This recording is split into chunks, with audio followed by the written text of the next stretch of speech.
Holey Artisan হামলার অন্যতম পরিকল্পনাকারী জাহাঙ্গীর আলম ওরফে রাজীব ৮ দিনের রিমান্ডে।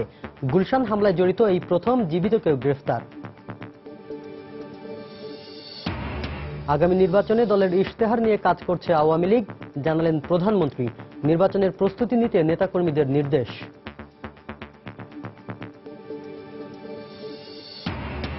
আদালতের নির্দেশের পরও জরুরি চিকিৎসা সেবা দিতে ব্যর্থ বেশিরভাগ বেসরকারি হাসপাতাল ও ক্লিনিক।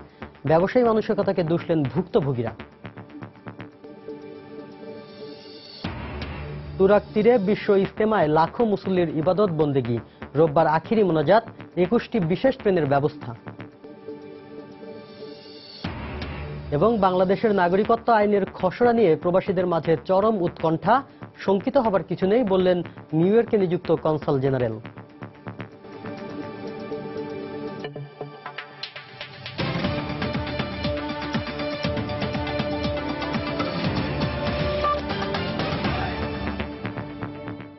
প্রবাসের সময়ে সঙ্গে আছি আমি শাফিন জাহিদ।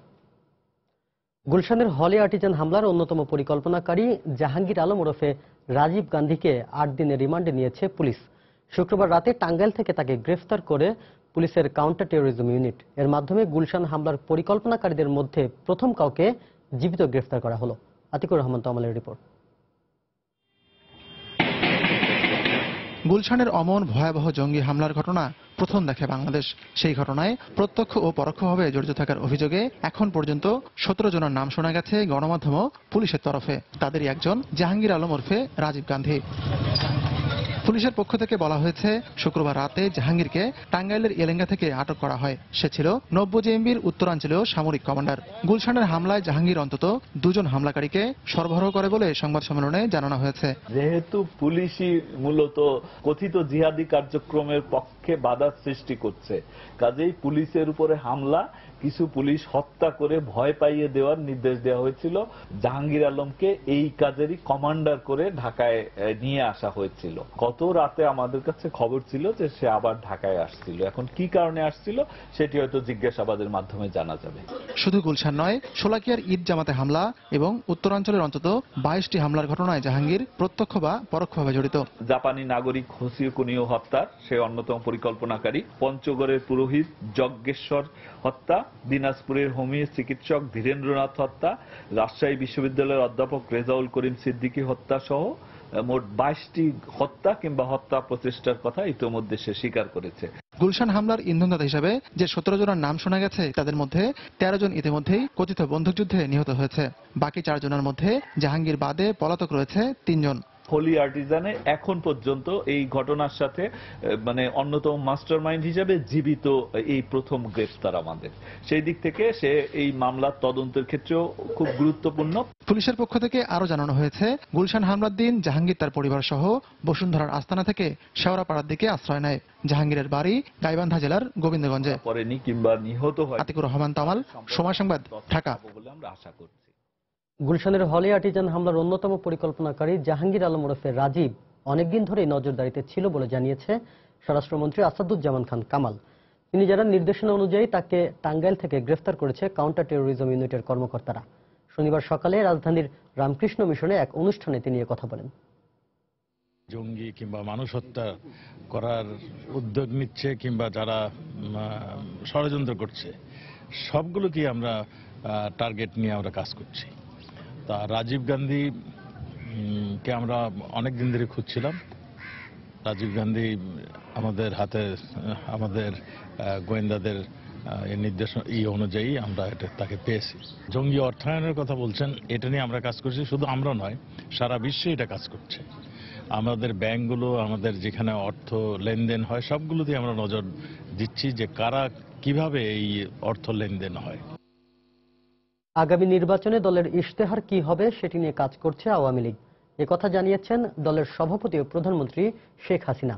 শনিবার সন্ধ্যায় ধানমন্ডিতে দলীয় সভানেত্রীর কার্যালয়ে দলের সহযোগী সংগঠনের নেতাকর্মীদের সঙ্গে বৈঠকে তিনি একথা জানান। তিনি বলেন, ২০১৪ সালের নির্বাচনী ইশতেহারের চেয়ে বেশি কাজ হয়েছে গত ৩ বছরে। প্রধানমন্ত্রী অভিযোগ করেন, বিএনপি ক্ষমতায় আসলে জনগণের দুর্ভোগ বাড়ে, আর আওয়ামী লীগ ক্ষমতায় থাকলে দেশের উন্নয়ন হয়। পরে দলের উপদেষ্টা পরিষদ ও কার্যনির্বাহী কমিটির সঙ্গে ধানমন্ডি কার্যালয়ে বৈঠক করেন প্রধানমন্ত্রী। 2014-তে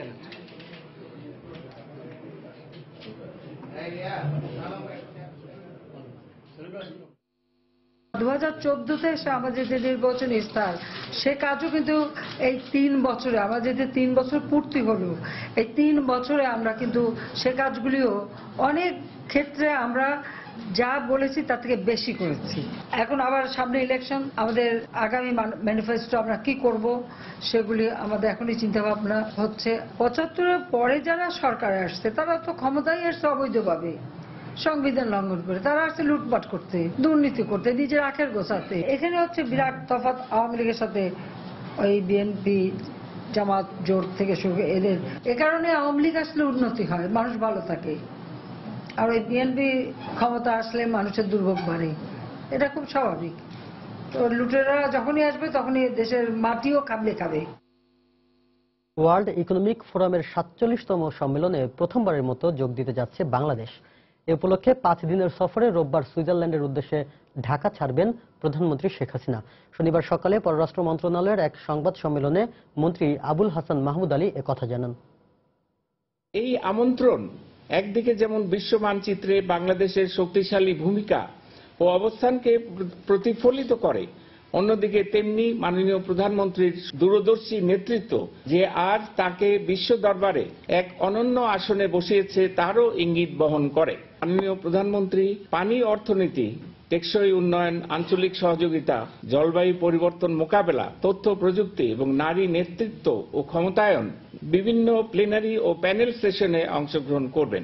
মাননীয় প্রধানমন্ত্রীর সঙ্গে দক্ষিণ আফ্রিকা ও মরিশাসের রাষ্ট্রপতিদ্বয়, নরওয়ে, শ্রীলঙ্কা, নেদারল্যান্ডস ও পেরুর প্রধানমন্ত্রী সমসাময়িক বৈশ্বিক বিভিন্ন গুরুত্বপূর্ণ আলোচনায় অংশগ্রহণ করবেন বলে আশা করা যাচ্ছে। প্রবাসের সময় আরো থাকছে, বগুড়ার সাতমাথায় ককটেল ফাটিয়ে স্বর্ণের দোকান লুট, দোকান মালিক গুলিবিদ্ধ ছাড়াও 3 পথচারী আহত। আল্লাহর সন্তুষ্টি লাভের আশায় টঙ্গীর তুরাগ তীরে চলছে ইবাদত বন্দেগী। তীব্র শীত উপেক্ষা করে দেশি বিদেশি লাখো ধর্মপ্রাণ মুসল্লি ইজতেমায় অংশ নিচ্ছেন। ফজরের নামাজের পরপরই আম্বয়ানের মধ্য দিয়ে শুরু হয় দিনের আনুষ্ঠানিকতা। ইজতেমা মাঠে মুসল্লিদের নিরাপত্তায় সতর্ক অবস্থানে রয়েছে আইন শৃঙ্খলা রক্ষা বাহিনী। রোববার আখিরি মোনাজাতের মধ্য দিয়ে শেষ হবে বিশ্ব ইজতেমার প্রথম পর্ব। উত্তরের হিমেল হাওয়া আর কনকনে শীতকে উপেক্ষা করে ইজতেমার দ্বিতীয় দিনেও ভোর থেকে টঙ্গীর তুরাগতীর ছিল লাখো মানুষের পদচারণায় মুখর। সকাল 9:30 পর্যন্ত ইজতেমা মাঠের মূল মঞ্চ থেকে ইসলামের বিভিন্ন বিষয় নিয়ে বয়ান করেন ভারতের প্রখ্যাত আলেম মাওলানা মোহাম্মদ জামশেদ।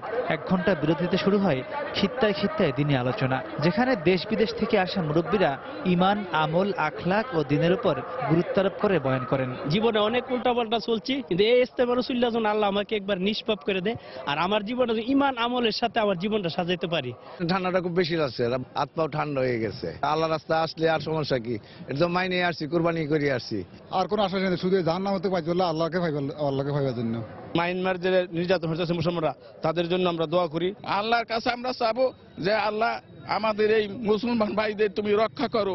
अल्लाह हमारे ऊपर राजी खुशी हो जाए और हमारा गुनाह माफ हो जाए, और जितना आदमी है जो मौत पान निशा उसा पीता है वो सब बहुत आदमी दिन में आ गया, ईमान मजबूत हो गया। রোববার আখিরি মোনাজাত হওয়া ইজতেমার দ্বিতীয় দিনে মুসল্লির সংখ্যা কয়েক গুণ বেড়েছে। আগত মুসল্লিরা জানান, আখিরি মোনাজাতে তারা নিজের কৃতকর্মের জন্য সৃষ্টিকর্তার কাছে ক্ষমা চেয়ে বিশ্ব জাহানের মঙ্গল কামনায় বিশেষ দোয়া করবেন। সমস্ত উম্মার জন্য মুক্তি চাবো, নিজের হেদায়েতের জন্য আসছি, দিন শিখার জন্য আসছি। জঙ্গিবাদ উগ্রবাদ থেকে যেন আল্লাহ তাআলা আমাদের এই দেশকে রক্ষা করেন, আল্লাহ তাআলা যেন আমাদের এই দেশকে শান্তিময় করে দেন। মানুষের শক্ত দিলগুলো এখানে আসলে উলামাদের সুন্দর সুন্দর কোরআন হাদিসের কথা শুনলে তাদের দিল নরম হয়, সেখানে পরিবর্তনের একটা আশা নিয়ে মানুষ আসে। দেশি বিদেশি মুসল্লিদের নিরাপত্তা নিশ্চিতে 160 একর জমির বিস্তৃত মাঠ পর্যবেক্ষণে সদা প্রস্তুত দেখা গেছে আইন শৃঙ্খলা রক্ষা বাহিনীর সদস্যদের। পাশাপাশি আখিরি মোনাজাতে যাতে সবাই বিনা ভোগান্তিতে অংশ নিতে পারেন সেজন্য নেওয়া হয়েছে বিশেষ ব্যবস্থা। বুগরা বাইপাস থেকে টঙ্গী ব্রিজ পর্যন্ত, মিরের বাজার থেকে কামারপাড়া হয়ে আশুলিয়া রোড, যারা আসবেন আখিরি মোনাজাতে অংশগ্রহণ করতে তাদের সুবিধার কথা চিন্তা করে আমরা এখানে গাড়ির চলাচল আমরা একটু নিষেধ করেছি। শুধুমাত্র মহান রবের সান্নিধ্য লাভের আশায় এখন টঙ্গীর তুরাগতীরের ইজতেমা মাঠ মুখরিত লাখো মুসল্লির পদচারণায়। তাদের বিশ্বাস, আখিরি মোনাজাতে অংশ নেয়া লক্ষাধিক মুসলমানের যে কারো হাতের উছিলায় হয়তো মাফ পাওয়া যাবে আজীবনের করা পাপ থেকে। মাহমুদ রাকিব, সময় সংবাদ, গাজীপুর। এবার প্রবাসের খবর। বাংলাদেশের নাগরিকত্ব আইনের খসড়া নিয়ে সংবাদ মাধ্যমে খবরে প্রবাসীদের মাঝে চরম উৎকণ্ঠা বিরাজ করছে। প্রবাসীদের সম্পত্তির অধিকার বঞ্চিত হওয়া, সন্তানদের বাংলাদেশের নাগরিকত্ব না পাওয়ার মতো স্পর্শকাতর খবরে উদ্বিগ্ন তারা। তবে খসড়া আইনটি সম্পর্কে সঠিক তথ্য না জেনে এ বিষয়ে শঙ্কিত হওয়ার কিছু নেই বলে মন্তব্য করেছেন নিউ ইয়র্কে নিযুক্ত বাংলাদেশের কনসাল জেনারেল শামীম আহসান। যুক্তরাষ্ট্র থেকে শিহাবুদ্দিন কিসলুর তথ্য ও ছবি নিয়ে ডেস্ক রিপোর্ট। বিশ্বের বিভিন্ন দেশে প্রায় 1 কোটি প্রবাসী বাংলাদেশির বসবাস। তাদের এক বড় অংশ বাস করেন নিউ ইয়র্কে। সম্প্রতি দেশের নতুন নাগরিকত্ব আইন প্রণয়নের উদ্যোগের পর দেখা দেয়া বিভিন্ন বিতর্কমূলক কথাবার্তায় শঙ্কিত প্রবাসীরা। তাদের উদ্বেগ সরকারের কাছে পৌঁছে দিতে আয়োজন করা হচ্ছে সভা সমাবেশ। প্রবাসীদের সংগঠন বাংলাদেশ সোসাইটির অভিষেক অনুষ্ঠানেও রাষ্ট্রদূত এবং কনসাল জেনারেলের কাছে এসব শঙ্কার কথা তুলে ধরা হয়। প্রবাসীরা বলছেন, স্বার্থ রক্ষায় প্রয়োজনে আদালতে রিট করতেও পিছপা হবেন না তারা।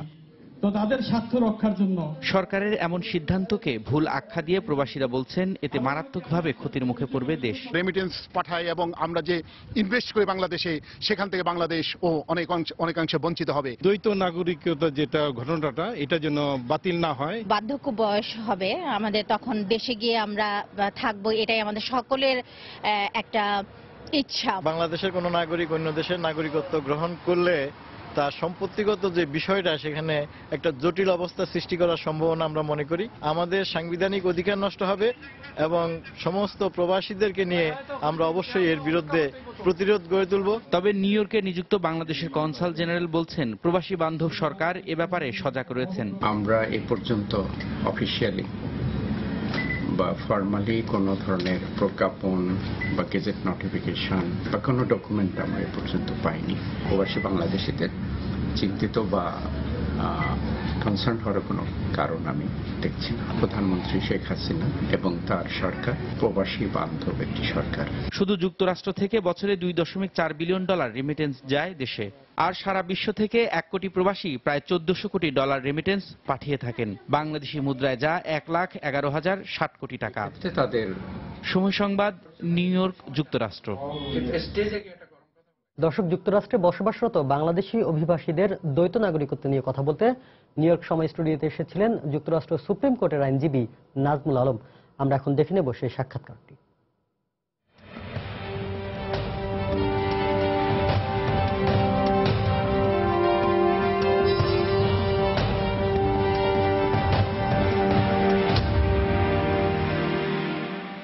দর্শক, প্রবাসের বাংলাদেশ অনুষ্ঠানের সময় নিউ ইয়র্ক স্টুডিওতে আপনাদেরকে স্বাগত জানাচ্ছি। আমি শিহাবুদ্দিন কিসলু।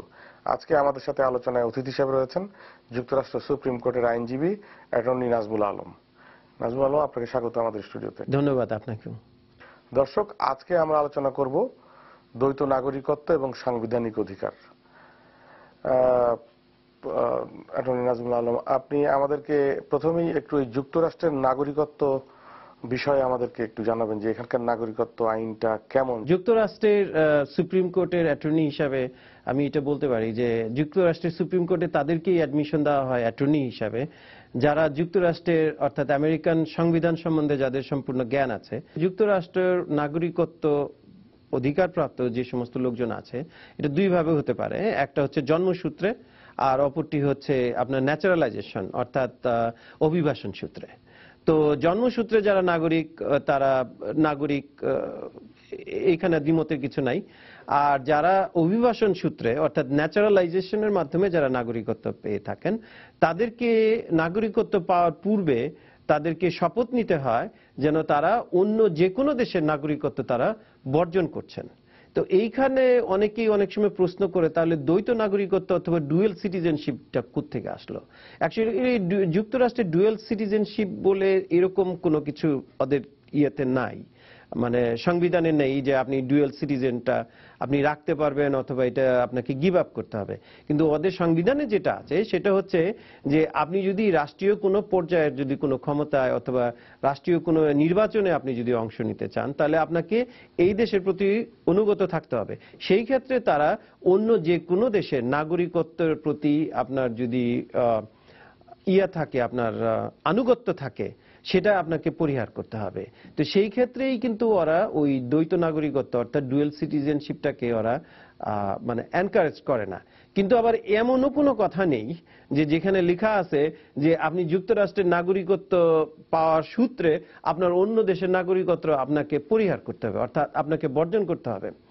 একটা কথা আপনাকে বলেছি যে নাগরিকত্বের সময় কিন্তু আপনাকে শপথ নিতে হয় যে আপনি এই দেশের অর্থাৎ আমেরিকার প্রতি আপনি অনুগত। আবার অন্যদিকে কিন্তু নাগরিকত্ব প্রাপ্তির পরে ওরা কিন্তু এমন কাউকে ফোর্সও করে না যে বাই ল আপনাকে একটা পেপার সাবমিট করতে হবে অথবা আপনাকে প্রমাণ করতে হবে যে আপনি অন্যান্য দেশের নাগরিকত্ব গিভ আপ করছেন। বাট এটা স্বাভাবিকভাবেই ওদের মাধ্যমেই অন্য দেশের নাগরিকত্বটা চলে যাচ্ছে বলতে চাচ্ছেন। রাইট, এটা আপনি যখন শপথ নিচ্ছেন শপথটা তো তখনই নেয় মানুষ যে আমি এই মর্মে শপথ নিচ্ছি যে আমি যে কথাগুলো বলছি যে প্রতিজ্ঞাগুলো আমি করছি যে আমি অক্ষর অক্ষরে পালন করব, এটাই তো শপথের অংশ। অভিবাসন সূত্রে যারা নাগরিকত্ব পেয়ে থাকেন এক্ষেত্রে তো অনেকগুলো বিষয় রয়েছে, যেমন কেউ বৈবাহিক সূত্র হয়ে থাকে, কেউ বাবা মায়ের মাধ্যমে এসে থাকে, বা কেউ ভাই বোনের মাধ্যমে এসে থাকে। হ্যাঁ, আমি এখানে আরেকটু হাইলাইট করতে চাচ্ছি আর কি, আপনার এই কথাটার সঙ্গে আমি আরেকটু যোগ দিতে যাচ্ছি। সেটা হচ্ছে যে একজন লোক যখন গ্রিন কার্ড পায়, মানে স্থায়ী আবাসন যখন তার হয়, সেটা গ্রিন কার্ড যখন হয়, গ্রিন কার্ড থাকা অবস্থায় ওই লোকটা কিন্তু আপনার অন্য দেশের নাগরিক। ধরেন কথা প্রসঙ্গে আমি বলতে পারি কেউ গ্রিন কার্ড নিয়ে আমেরিকা আছে কিন্তু সে কিন্তু বাংলাদেশের পাসপোর্ট ক্যারি করে, অর্থাৎ সে বাংলাদেশের নাগরিক। যখন সে আমেরিকার নাগরিক হতে চাবে অর্থাৎ সিটিজেনশিপ চাবে, ন্যাচারালাইজেশন চাবে, তখন কিন্তু তাকে ওই গ্রিন কার্ডের থেকে 5 বছর সময় অপেক্ষা করতে হয়। এইখানে একটা ব্যতিক্রম আছে, কেউ যদি বৈবাহিক সূত্রে আমেরিকান সিটিজেনকে বিয়ে করে যদি গ্রিন কার্ড পায় সেই ক্ষেত্রে তার 2 বছর সময় কম লাগবে, অর্থাৎ সে 3 বছরের মাথায় গ্রিন কার্ড প্রাপ্তির থেকে বিবাহিত সূত্রে 3 বছরের মাথায় সে যুক্তরাষ্ট্রের নাগরিক হতে পারবে। তো যখনই সে যুক্তরাষ্ট্রের নাগরিক হচ্ছে তখনই কিন্তু সে অন্যান্য দেশের নাগরিকত্বকে সে গিভ আপ করতেছে। এক্ষেত্রে এই নতুন নাগরিকত্ব গ্রহণের পরে তাদের পুরনো পাসপোর্ট কি তারা সাথে রাখতে পারেন বা এটা নিয়ে ট্রাভেল করা যায়? এটা নিয়ে ট্রাভেল করাটা আমি মনে করি যৌক্তিক হবে না, কিন্তু আমি আমার আইনের অভিজ্ঞতার থেকে, আমার ক্লায়েন্টদের অভিজ্ঞতার থেকে আপনাকে বলছি আর কি।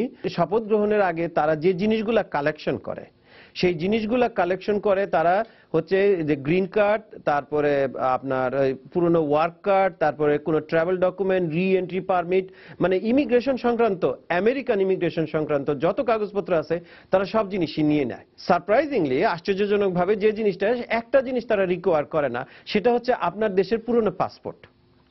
এই পুরনো পাসপোর্টটা আপনার ইন্টারভিউর সময়, নাগরিকত্ব গ্রহণের সময় আপনার লাগে, দেখতে চায় তারা আপনার আইডি, যে আপনি কোন দেশের থেকে ট্রান্সফর্ম করে আপনি আমেরিকার নাগরিক হচ্ছেন।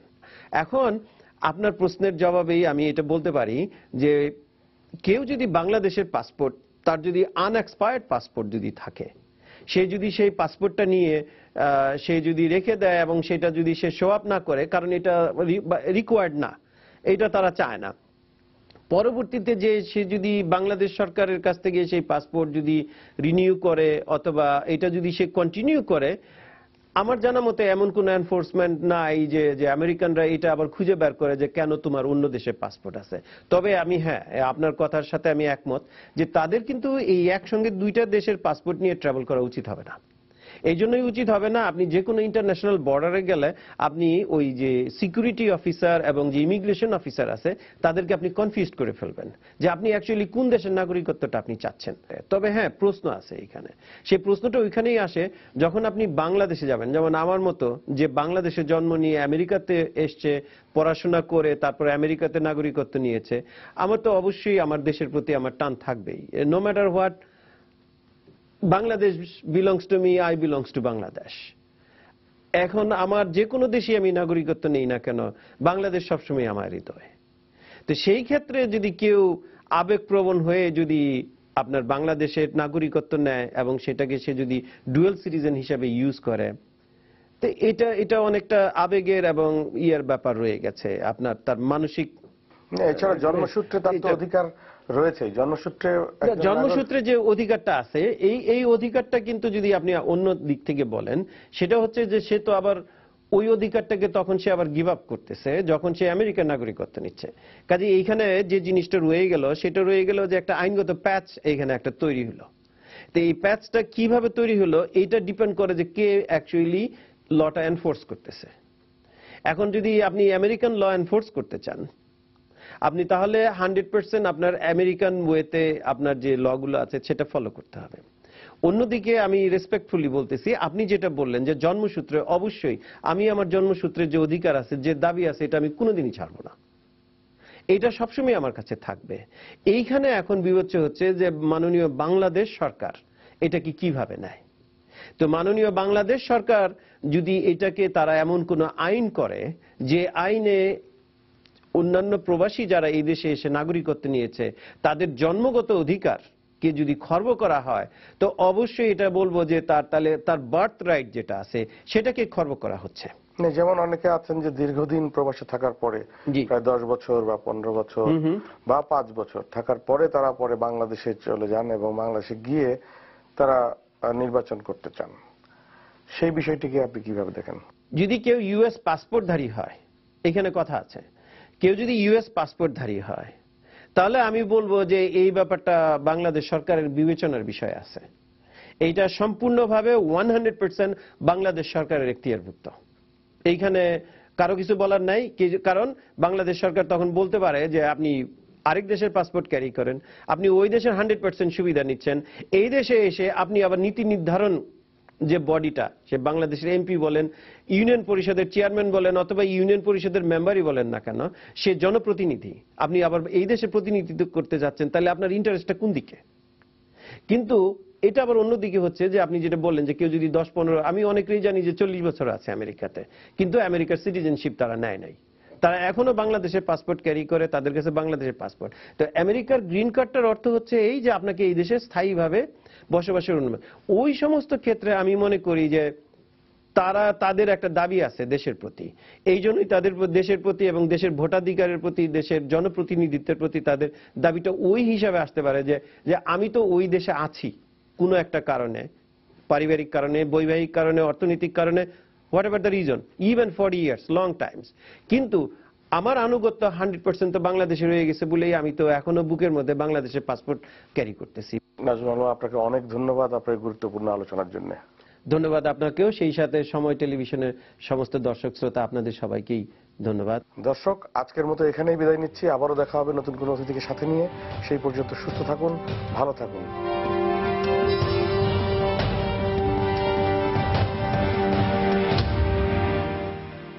দর্শক, যুক্তরাষ্ট্রে বসবাসরত বাংলাদেশি অভিবাসীদের দ্বৈত নাগরিকত্ব নিয়ে কথা বলতে নিউ ইয়র্কের সময় স্টুডিওতে এসেছিলেন যুক্তরাষ্ট্র সুপ্রিম কোর্টের আইনজীবী নাজমুল আলম। এতক্ষণ দেখছিলেন তার সাক্ষাৎকারটি। প্রবাসের আরো কিছু খবর। বঙ্গবন্ধুর স্বদেশ প্রত্যাবর্তন দিবস উপলক্ষে কাতারে এক আলোচনা সভা অনুষ্ঠিত হয়েছে। শুক্রবার রাতে দোহার একটি রেস্টুরেন্টে আওয়ামী লীগ কাতার শাখা এই আলোচনা সভার আয়োজন করে। সংগঠনের সভাপতি মুক্তিযোদ্ধা ওমর ফারুক চৌধুরীর সভাপতিত্বে ও সাধারণ সম্পাদক ইঞ্জিনিয়ার আবু রায়হানের পরিচালনায় এতে বক্তব্য রাখেন রুহুল আমিন, জামাল হোসেন সহ আরো অনেকে। এ সময় বক্তারা বলেন, মুক্তিযুদ্ধের চেতনাকে ধারণ করে বঙ্গবন্ধুর স্বপ্নের সোনার বাংলাদেশকে এগিয়ে নিয়ে যেতে তরুণ প্রজন্মকে এগিয়ে আসতে হবে।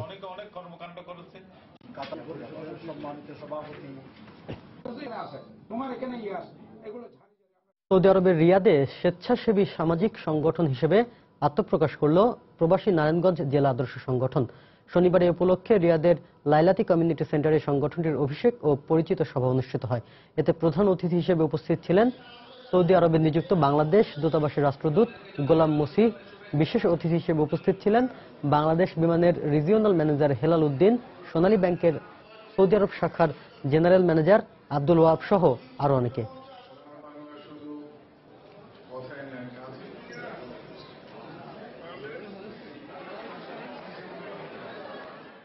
প্রবাসের সময় আরো থাকছে, ওয়ালিংটন টেস্টে লাথামের সেঞ্চুরিতে বাংলাদেশের 595 রানের ভালো জবাব দিচ্ছে নিউজিল্যান্ড।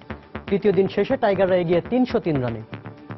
নির্বাচন কমিশন পুনর্গঠন নিয়ে রাষ্ট্রপতি যে সিদ্ধান্ত দেবেন তা আওয়ামী লীগ মেনে নেবে বলে জানিয়েছেন সড়ক পরিবহন ও সেতুমন্ত্রী ওবায়দুল কাদের।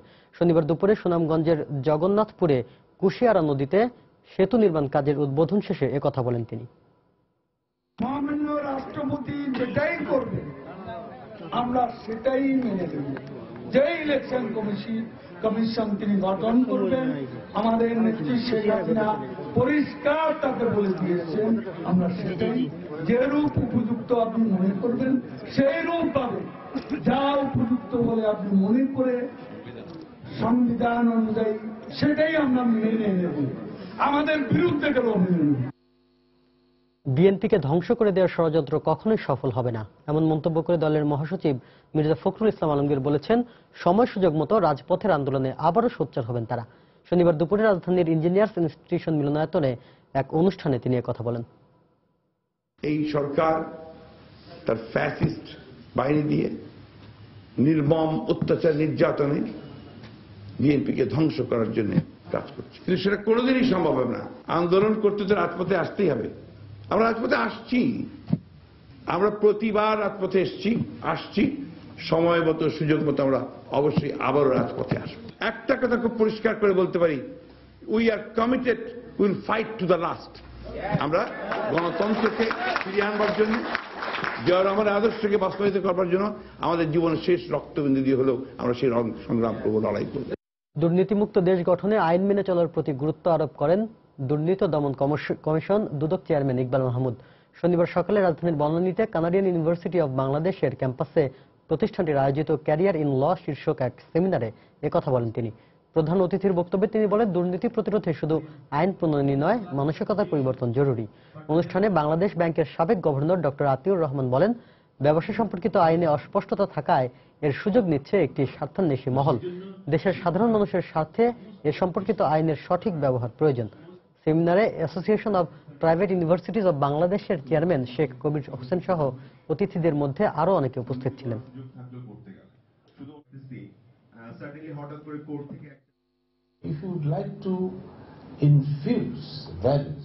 দুর্নীতি প্রতিরোধ ও সুশাসন প্রতিষ্ঠায় নৈতিক মূল্যবোধের কোনো বিকল্প নেই। এছাড়া সমৃদ্ধ দেশ গঠনে সবাইকে আইনের প্রতিও শ্রদ্ধাশীল হতে হবে।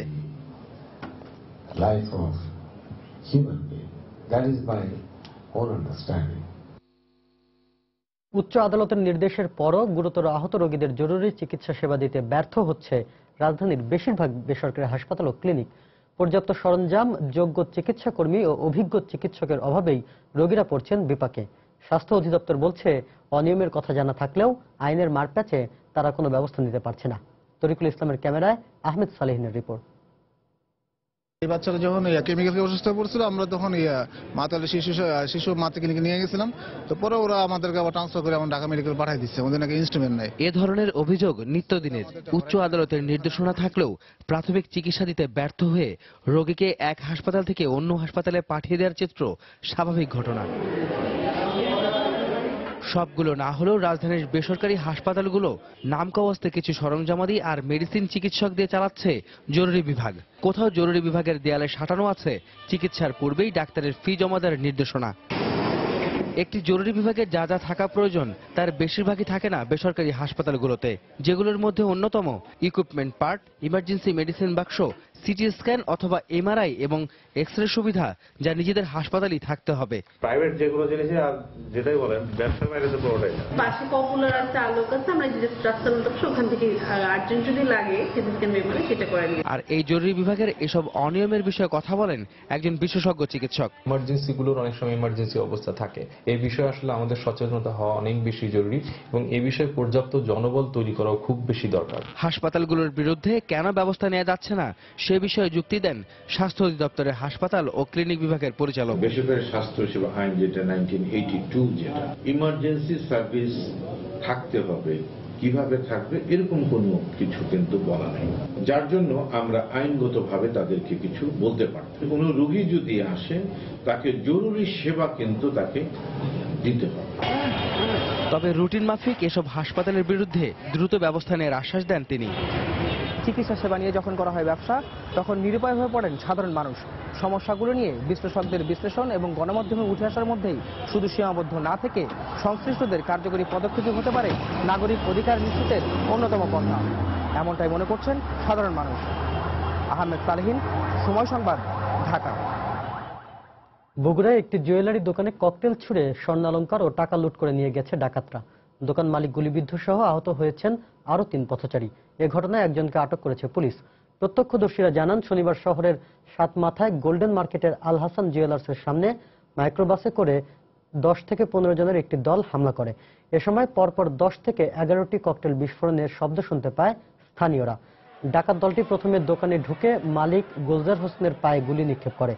তারপর প্রায় 500 ভরি স্বর্ণ ও নগদ 5 লাখ টাকা লুট করে নিয়ে যায় বলে অভিযোগ করেন কর্মচারীরা। এ সময় ককটেলের আঘাতে আরও 3 পথচারী আহত হন।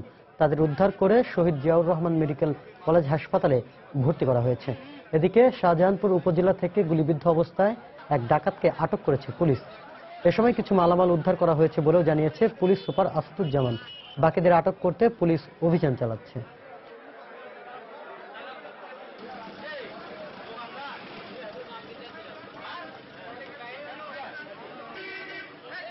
কিছু দূর আসার পরে দেখি একটা মাইক্রো দিয়ে তাকানো ছাড়া ককটেল ফোটানো শুরু করে দিছে।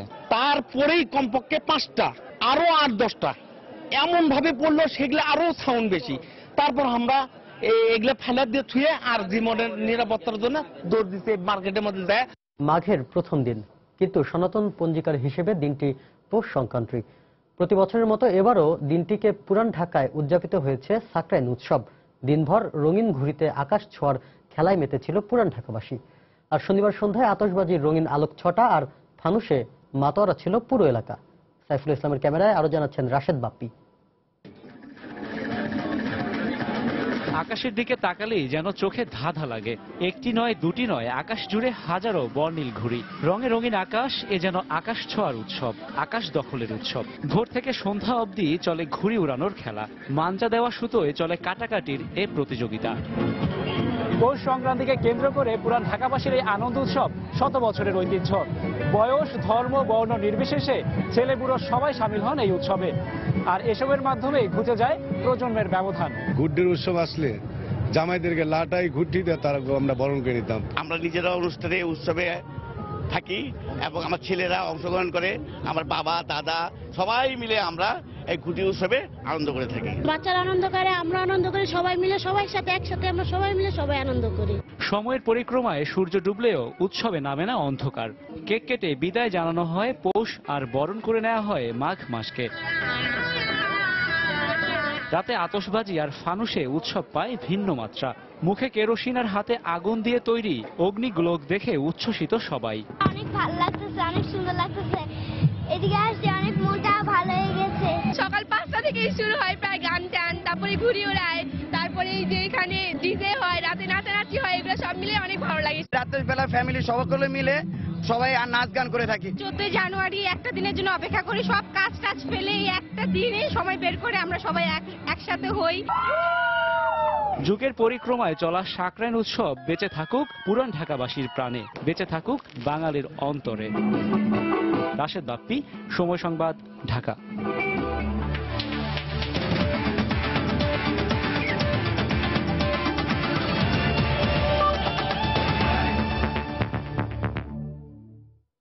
বাংলাদেশ নিউজিল্যান্ড টেস্ট সিরিজ প্রসঙ্গ। টম লাথামের সেঞ্চুরিতে বাংলাদেশকে ভালোই জবাব দিচ্ছে নিউজিল্যান্ড। ওয়েলিংটন টেস্টের তৃতীয় দিন শেষে প্রথম ইনিংসে স্বাগতিকদের সংগ্রহ 3 উইকেটে 292 রান। তবে বাংলাদেশের চেয়ে এখনও 303 রানে পিছিয়ে আছে ব্ল্যাক ক্যাপরা। ফলোঅন এড়াতে নিউজিল্যান্ডের দরকার 104 রান।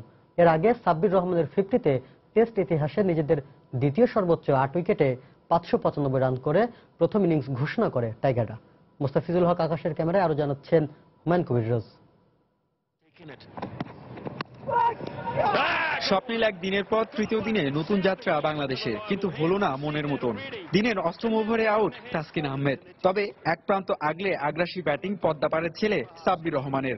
যোগ্য সাথী ছাড়াই সাব্বির তুলে নেন টেস্ট ক্রিকেটে দ্বিতীয় 50। এ টেস্টে সময়ের ব্যাপারটি মাথায় রেখে 595 রানের পাহাড়সমান সংগ্রহে ইনিংস ঘোষণা করেন অধিনায়ক মুশফিক। ওয়েলিংটনে টেস্ট ক্রিকেট ইতিহাসে যা কোনো দেশের দ্বিতীয় সর্বোচ্চ দলীয় স্কোর। 680 রান নিয়ে সবার উপরে ওয়েস্ট ইন্ডিজ।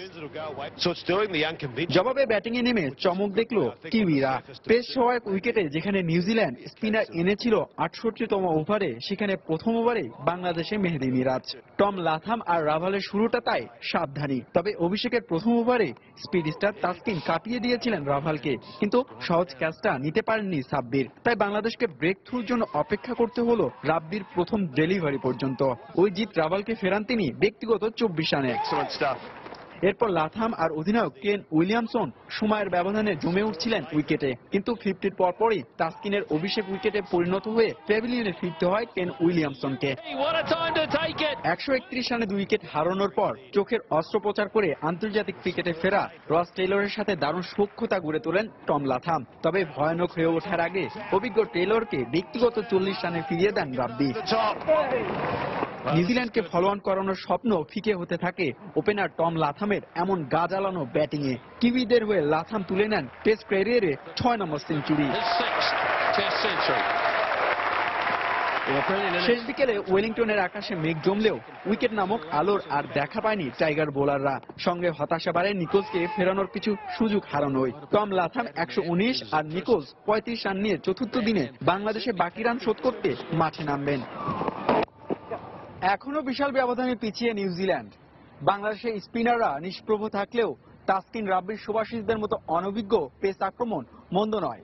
নিউজিল্যান্ডের মতো পরাশক্তি দলের বিপক্ষে ওয়েলিংটনের ক্রিকেট আকাশে যে সম্ভাবনা উকি দিয়েছিল, সেই সম্ভাবনার বাস্তবতার রূপ দিতে চতুর্থ দিনের প্রথম সেশনের প্রথম ঘন্টায় দারুণ গল্প রচনা করতে হবে টাইগার বোলারদের। ওয়েলিংটনের বেসিং রিজার্ভ থেকে হুমায়ুন কবির রোজ, সময় সংবাদ, নিউজিল্যান্ড।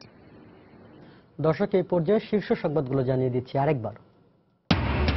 হলি আর্টিজান হামলার অন্যতম পরিকল্পনাকারী জাহাঙ্গীর আলম ওরফে রাজীব 8 দিনের রিমান্ডে। গুলশান হামলায় জড়িত এই প্রথম জীবিত কেউ গ্রেফতার। আগামী নির্বাচনে দলের ইশতেহার নিয়ে কাজ করছে আওয়ামী লীগ, জানালেন প্রধানমন্ত্রী।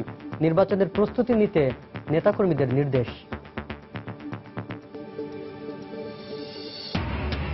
আদালতের নির্দেশের পরও জরুরি চিকিৎসা সেবা দিতে ব্যর্থ বেশিরভাগ বেসরকারি হাসপাতাল ও ক্লিনিক। ব্যবসায়ী মানসিকতা দুষলেন ভুক্তভোগীরা। টঙ্গীর তুরাগ তীরে বিশ্ব ইজতেমায় লাখো মুসল্লির ইবাদত বন্দেগি, রোববার আখিরি মোনাজাত, 21টি বিশেষ ট্রেনের ব্যবস্থা। এবং বাংলাদেশের নাগরিকত্ব আইনের খসড়া নিয়ে প্রবাসীদের মাঝে চরম উৎকণ্ঠা, শঙ্কিত হবার কিছু নেই বললেন নিউ ইয়র্কে নিযুক্ত কনসাল জেনারেল। এই ছিল প্রবাসের সময়। যে কোনো খবর পেতে ভিজিট করুন সময়নিউজ.tv। যে কোনো বাংলা লিংক, রবি ও এয়ারটেল নম্বর থেকে সময় সংবাদের খবর, অনুষ্ঠান সূচি জানতে এবং যে কোনো তথ্য সময় সংবাদকে জানাতে ডায়াল করুন 16242 নম্বরে। এছাড়া এইমাত্র পাওয়া খবর আপনার মোবাইলে পেতে SMS করুন *BN লিখে পাঠিয়ে দিন 16242 নম্বরে। সঙ্গে থাকুন সময়।